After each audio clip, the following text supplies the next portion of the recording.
Hi, I'm Forbes Darby from NOAA Fisheries. We're on the campus of Colorado State University. We're going to use this deck of cards to help explain how we're improving how we calculate catch estimates. Since 2006, the MRIP team has been working to produce recreational fishing data that every stakeholder can trust. I went to Colorado to learn more about a fundamental change we've made to our catch estimates. We've removed potential bias by properly weighting past survey data. CSU professors Drs. John Opsmer and Jay Bright dealt me in on a simple card game to illustrate this process. The way this game is going to work is you're going to draw for high card. High card wins, and basically the card value is your payout. So Forbes, you're going to flip your cards face down and shuffle them. But Jean's going to do his a little differently. He's going to pull his 10 to the side and shuffle his low cards. And I'm going to give Jean a coin. So Jean will flip a coin, and if it's heads, he'll pick a low card. If it's tails, he'll get his 10. Okay? But you just get to pick one of your 3 cards. 10. So, question for you, Forbes, is does this seem like a fair game? No, it doesn't. Why not? Because I've got a 33% chance of picking my card, and he's got a 50-50 chance of picking the high card. I agree. So this is not a fair game. And if we wanted to make this a fair game, we're going to have to change something about it. If it sounds like we're gambling with the numbers, actually the opposite is true. Jay and John were part of the original teams that identified problems with the way we estimate catch. They've also been an integral part of making sure we fix those problems. As we'll see in a minute, their card game is a simple illustration.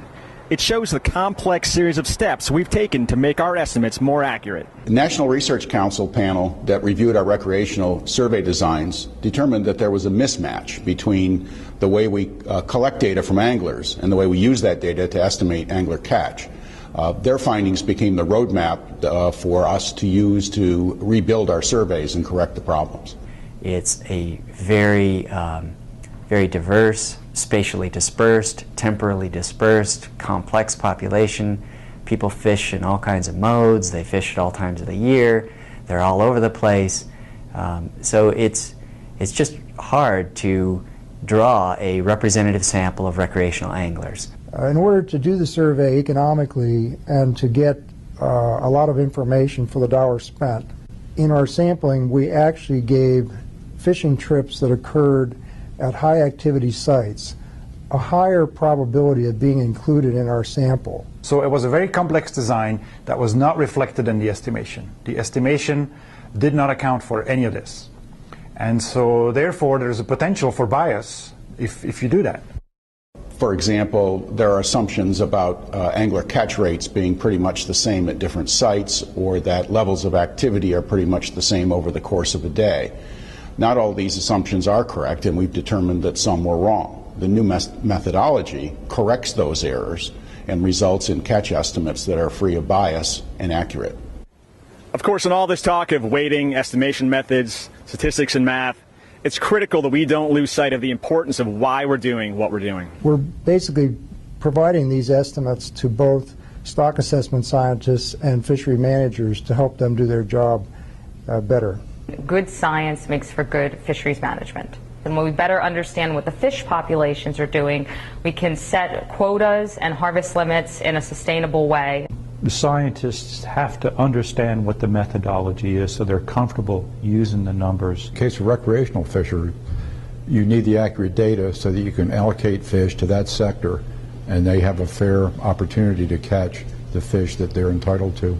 We definitely need to know what the recreational impact is on the resources. 2 areas. One is for biological determination, calculation. The other reason primarily is to understand fully the importance of recreational fishing in this country. Over time, our most heated discussions were due to inadequate recreational catch data. So the question for the MRIP team was this. Given the wealth of data we've collected in the past, is it possible to go back, correct for the oversampling of some anglers, and get the numbers right? Turns out the answer is yes. And some of the same principles from the card game applied here as well. We could actually make this a fair game by changing the payoffs. Make a little room here and try to explain this. As Jay explained it, what we could do to make the card game fair is match the payout to the probability of the outcomes. In the unfair version, John always had a better chance than I did of getting the high card. and therefore the higher reward. Over time, his score would average 7 and mine would average 6. But since we know exactly how much more likely it is that John will get a 10 than I will, and exactly how much less likely it is that he will get a 3 or a 5, we can shift the values of his 10, 5, and 3 to make the payouts line up. This is a very basic demonstration of weighting, a common practice used in statistics to find true averages in situations like ours, where we intentionally oversampled high activity sites. What we did was we changed the payouts so that the two versions of the game wound up with the same average winnings. Okay?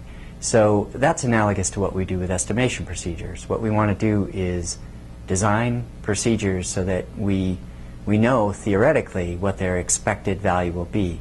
And for us, that expected value isn't the average winnings in a casino game, it's the average catch per angler. We want to estimate that true unknown population quantity. Now we're properly weighting the data to take into account that some trips have a higher probability of being included in our sample than other trips do. And that's going to give us more accurate estimates and is going to eliminate potential for bias. Given the importance of our estimates to the science, management, business, and enjoyment of recreational fishing, a common question we've heard throughout this process is, why all the focus on the math? It's because this one change sets the stage for all future improvements that MRIP will launch. We always had kind of two things in mind as we were going along. One was to look back at the existing data because we wanted to use those existing data, it's a rich source of data. And the other was to kind of look forward and think about how to redesign things for the future. In other words, we decided to fix what's broken first, build a strong foundation.